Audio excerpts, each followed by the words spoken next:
Guys, andito ako sa AX Pansit con Lechon. Ito ang kanilang Pansit Canton. 85 pesos lang yan. Daming palechon. At ito naman ang Mickey Bihon nila, 90 pesos. Marami ding lechon toppings.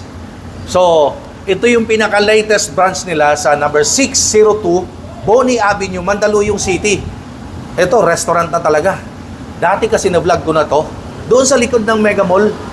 So ngayon, they have 7 branches. At ito, full resto na. Imagine, nag-start lang doon sa parang cart lang doon sa likod ng Mega Mall. Ngayon, 7 branch at nandito yung pinaka-latest sa Mandaluyong na branch nila. Halika, tikman natin. May palechon. Ayan, oh.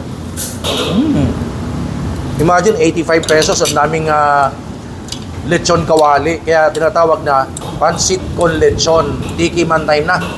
Oh. Woo!